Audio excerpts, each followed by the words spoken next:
once again, Kache here with the next part of my Red Feather Falls Bow Plus hunting. And I am here up in the stand. I'm doing this hunt in about 20-minute segments per video. In the early part of our hunt, we had some very good success. I took up residence here to see if we could talk anybody into the lake here before we moved on. And then it started raining, so I figured I'd just hang tight because a lot of animals will hunker down or hold still when it rains. And if we don't get any kind of response here in just a matter of a moment, we're going to get back on our route. Now, the purpose of me doing this series of videos is to show you guys the route that I use to pick up elk when the contests are going and I need to consistently pick up some elk. And I also want to bag a couple of whitetail along the way. Less concerned about bears and stuff. Then what I do is I start here, and as you can see, my general route takes me down along this edge to the stand. I go to the narrowest point of the river. I then travel and keep to the south side of these small bodies of water here. You get a lot of animals there, and you occasionally run into moose there, but usually a lot of elk in that area too. And I'll take myself across. I'll cross a stream here. Right here, you might bump into a bear or a moose. And then at this camp, what I'll do is renew any supplies I need to renew, and I finally finish out in this stand where generally if you're moving right, you don't make too much noise, you'll either pick yourself up a really nice whitetail buck or a real decent moose. And then usually if I got time or if I haven't really had much luck on my hunt, I'll work my way just a little bit north like this to here and then work my way back to this camp. And that's pretty much it. I have a northern route that I do something similar that I use as an elk route, and it's kind of a big oval in this area that I work. But today I want to show you this because it's a great way to move from camp to camp, you know, and like I say, burn up a lot of ammo and arrows and things, having fun, and then renew your gear when you get down to this camp, especially if you don't have tents or other things like that. But I have not heard a thing, and we've been sitting nice and still. Our scent should still be knocked down. I use a scent eliminator. You can purchase scent eliminator with EMS or GM, and so one is like money that you buy with money, and other is money like points you earn in the game. You do your missions, you earn your points.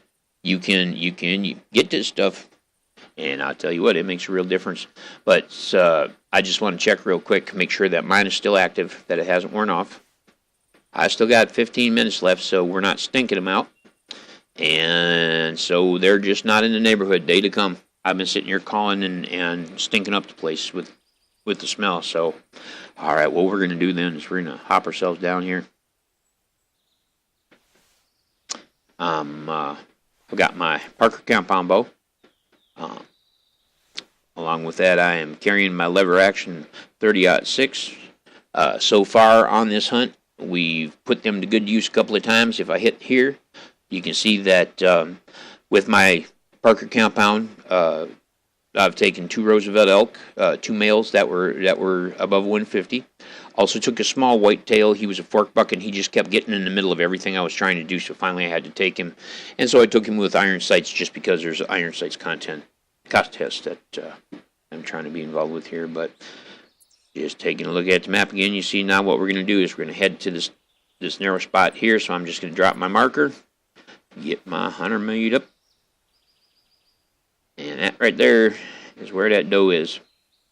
So we're just going to crouch and walk, give her a chance to wander off so that we don't cause her to panic. You will find as you go that does really can be a pain in the behind in this game. Pardon me, a little bit of a snivel there. But you can find that sometimes they can really be a pain in the behind because they're usually much more eager to approach a lure than a buck is. I'm coming right out on the road here for the moment, so that's why I'm moving quietly. Because if you walk normally on the paths, they make a lot of noise. Right now we don't want to spook anything. Sometimes you want to jump up and run and get the animals to move to a particular area. you know, because you've been through, you know, if you spook them, that's where they end up. So you spook them and put them there on purpose. But in this case, we're trying to move quiet, so give her a chance to move along. And you never know, we might bump noses with something down the hill here. You never know. But this has been a real fun hunt. The last 20-minute video, you know, there wasn't much that happened, and that's because of the time. And one of the reasons that oh, hey, now we got a buck down there. Like I say, I'm shooting whitetail with iron sights, and that's a nice spot right there. All right, so what I'm going to do is I'm going to stop right here. I'm going to switch out to my whitetail stuff, namely my scent and my call. I'm going to give him a snort, and I'm going to drop some scent.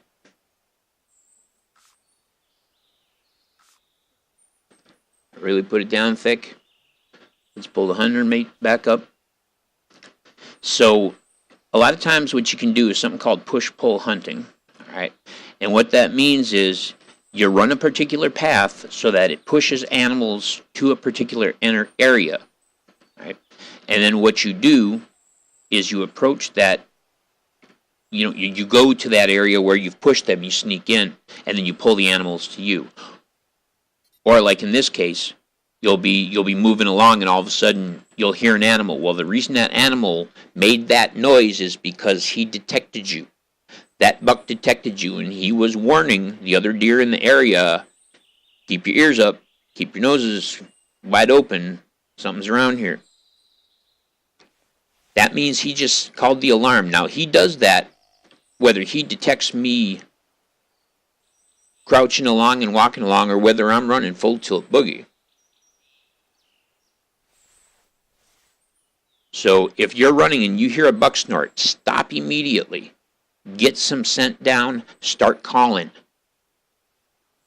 See, he heard noise, but he doesn't know what you are. If you got your scent cover on, he doesn't know what you are. And so when you stop and you say, "Hi, I'm a deer," he gets curious. Now, if I sit here and I call and call and call and call and call and call and call, I could panic the non-deer in the area. So like if there were a bear or hog or something like that around, we could panic those areas. It'll never panic the deer. You can't overcall when it comes to the deer, but you can overcall and panic other animals. Yep, he's moving across. That's good. Yeah. Come on, buddy. He's coming just right. He should start picking up that smell real soon here. The wind is moving kind of across and to our right. So that means the normal spread of the scent downhill. I mean, it's amazing the things they've accounted for in this game. I'll tell you folks, if you haven't played it, take the time to give it a try. Hell, come join up with me on one of my hunts here, and I'll take you out. We'll get you mule deer. You know, but they've taken the wind dynamics into effect, the awareness of the deer. They've done such a great job of representing the classic behavior of these animals. When I started playing this game, I had no idea, you know, as far as this game goes, but as a lifetime hunter, you know, I mean, hunting since I was just a little fella, you know, it's just amazing. I went out into the environment, I behaved like I would if I was really going out hunting, and I got results immediately. And it impressed me so much, I did a video and went, wow, look at this. Watch me go and do exactly what I would do if this was the real world, and watch me kill an animal. I just put meat on the table for half the winter. I'm a happy camper. And did it, and it worked, and it's great, and I love this game. I support it financially by being a member, because you can do paid memberships which allow you access to many more tools of the trade and animals to hunt and things like that. But I'm also trying to do my part by putting videos out so you guys can see what an amazing realistic simulation this is. That bug isn't interested in me, so I'm going to get back to moving. But, you know, not only see what an interesting sim this is, but on top of that, you know, see that it's fun. You can go out here and have a blast. You know, all I can say is it's a darn good thing that the animals can't shoot back.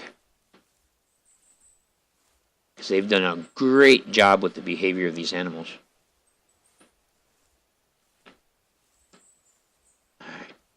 But once again, I'm just working my way slowly and gently over there. And there he is. All right, now he's moved up. I'm going to move forward tall for a second. Stop. Drop. He's going to have frozen. Now, while he's standing there frozen, and I'll tell you what, that takes a little time. And there, okay, there. Now he's moving. See, I hit the spray. You should be able to see him there. Now I'm going to give him the snort. He's coming to me now. The reason I wanted him to stop is because when he stops, the does near him will stop. And I think that's actually one of the does that's near him.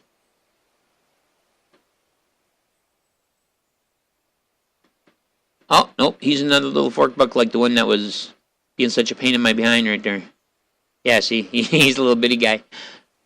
Alright, I'm going to let him be. I know you guys want to see a shot, but he's just a little fella. I was a little fella once, you know. I feel for him. Probably but he's gonna come walk right over the top of me, huh? All right, dude. Come on. I'm standing up. You can see me. You got a chance. You can make this a totally different day for yourself. Okay, you chose it.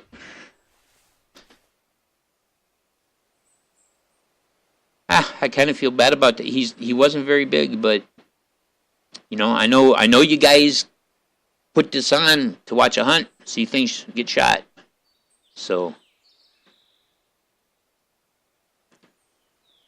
wonderful Parker multi-sight. You know, my last video, normally when I do a hunt, I take that sight off because I like the 3 pins because that's how I learned to shoot in the real world.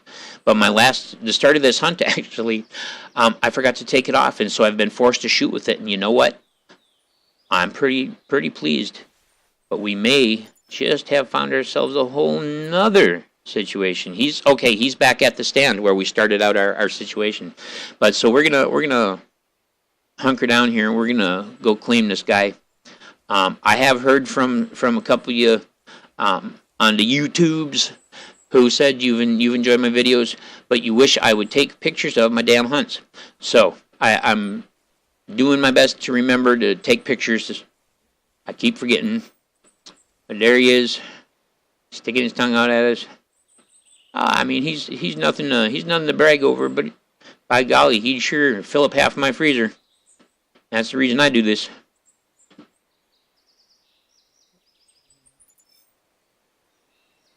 Alright, dude. Sorry about that. The things we do for love. Yeah, see, just a little 54. He's like that other one I had to knock down so he'd stop molesting my hunt every time I was going after elk. But let's take the shot. Here we go for Kache Bow Plus. I think I gotta switch views, and then I can switch to my bow. There we go. I can't draw it, unfortunately, I don't believe. Nope, I can't. And we'll just kind of get like that. And not real good with this. Let's see what we can do here. Trying to do it like we used to do back home. Come on up here. Nope. Not going to be able to get him. Alright. Well, I'll fake it then. And he's being a pain in the ass. Come here, dude. Come here. Freeze. There we go. Trying to get his head up on my knee. There we go. That's the way we used to do it back home. By golly, I got it. That was an accident, but I got it. That's exactly what I was after. There we go. Kapow. Another one added to the list. Let's accept this guy. Pachow. There we go. Now, let's tuck that away. Get a look here. He's still up there. In fact, he's getting closer because I put that scent down. So I'm going to reinforce that scent. Stay right where I am.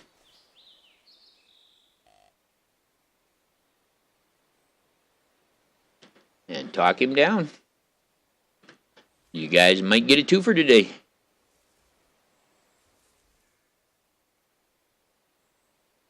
See where he is here. Once again, I apologize for the sound quality. I have a decent set of headphones here, and one of my cats chewed through part of the cable, and I ordered a replacement cable, but the fellow had listed it. He listed it as the thing I was looking for, but it was actually for a different model. And so in the meantime, I'm filling in with a cell phone attachment of all things. But at least I'm managing to record the conversation, and important point is, we're here to hunt. I know what I need to do. Before I forget.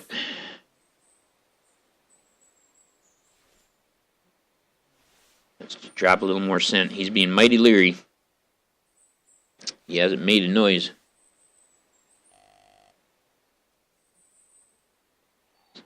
There he goes. I figured a lot of times, even though there's lots of time left on your scent, if you just drop a little fresh one, if they're close and they're not responding, and then throw a call right after, you know. That's the ticket. He's right on up. He's probably just behind them trees. Probably just can't quite make him out because he's behind them trees. Here, let's pull up our rangefinder here. See if we can spot him.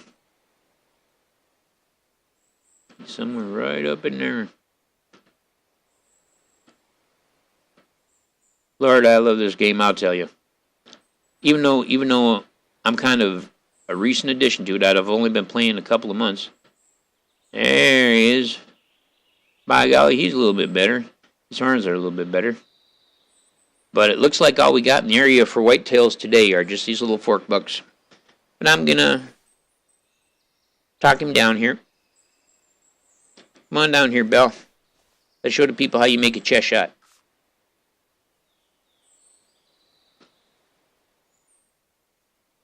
You know, a lot of times the people get on this game for the first time, and they do a really great job of stalking around and sneaking around. They've been playing sniper games, and they've been having a blast with stuff like that. And they've just got kind of a talent for it. And the thing is the time comes for the shot, and they don't know where to put it. And with a whitetail from the side, you want it just behind his front shoulder, just a little below his center line. Going from front to back, you know. And from the front, you want to put it center mass a little low. Just a touch low. And otherwise, if he's at an angle, you put it in front of one shoulder and behind the other. Here he comes. Let's give him a little fresh spritz. And a nice honk. And this is fine American tradition here, folks. Don't shoot till you see the whites of his eyes. Come here, bud. Going the wrong way.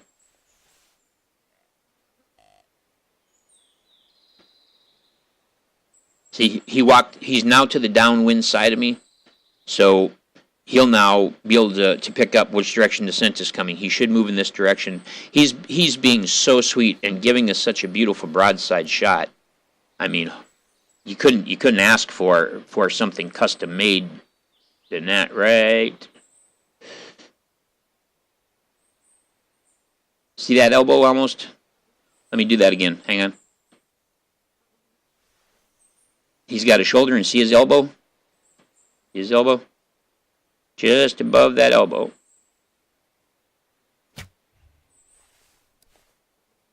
See? So there's the shoulder, there's the elbow, just above the notch of that elbow, which is, like I say, just behind the shoulder, just below center line. Alrighty, guys, that was 2 mighty pretty kills, and that brings us to about our normal 20 minutes here. So I'm gonna switch back over to my gizmo here. Let's see how we're doing here so far on this hunt. We have, with the Roosevelt elks, 2 of them, one at 172, one at 165, both taken with compound bow. We have 2 white-tailed deer. registered at this point. One taken with the 30-06 and another with the compound bow. That 30-06 was iron sights. And that's a doe back behind us. Yep. And now we've just fired on this fella, and of course, there's nobody in the room would miss the fact that he's laying right there. So I think we can figure he's a done deal. But I really wanted to, my last one, like I say, the time of day, and there was a little bit of rain and a little bit creeping along and stuff, and we just didn't see anything. Wow, it's too bad he's got so few points, because he's got really good spread for the size he is. But you see that hot pink blood right there? See that hot pink blood? That means hearts and lungs. And see what we got. Oops. There you go. That's the spot right there, my friends. Looks like a pork chop. Put it in his pork chop. Distance 21 meters, and there you go. Left lung, right lung. The only thing that would have made it a more perfect shot is if it had been through his heart. Now you can actually see where the drawing of his leg meets his body here. That's where that elbow is, and then his shoulder kind of comes up like that. And you gotta get him just right to pop it in there. But by golly, that was not bad. Now I gotta remember to take the picture. Like I say, y'all were yelling at me. God damn it! Why won't you take a picture? Yeah, if he had more points, that'd have been pretty nice. All right, let's see if we can get his head up on my knee. Like I say, that's kind of family tradition. Actually, it was my older sister Linda said, "How come them pictures you're taking, you ain't putting them deer on your knee?" I wouldn't let you get away with that. By golly, even though it's a little fiddle fussing around. Let's see if we can do it. Nope, I'm going to have to change my location here. All right, hold on. I'm no cameraman. Here we go. So back to that, and now I should be able to do it. But normally what we try to do is get their big old butt moved back. Well, now it looks like something just inappropriate is going on here. Pardon me, sir, but I don't like you like that. I like you with Worcestershire sauce. Yeah, buddy. All right, that's enough of that. Now, you up there and with the just like that. And oh my God, this is harder than shooting a damn deer. All right, close enough. I'll move me, and there he goes again. Lord, I'll tell you what. I think that while it's indeed a challenge to make a nice shot with the compound bow, that taking the picture is a bigger challenge. All right, that's just going to have to be good enough. Sorry, Sister Linda, couldn't get him on my knee. Like a banjo. All right, guys. Pow. Thank you so much for joining me again for Kache's Camps. This is Kache Bow Plus. Trying to show y'all that when I take people out hunting, that I do know where to get them. And we are about out of time, so happy hunting. Remember, if you're going to be a bar, be a grizzly.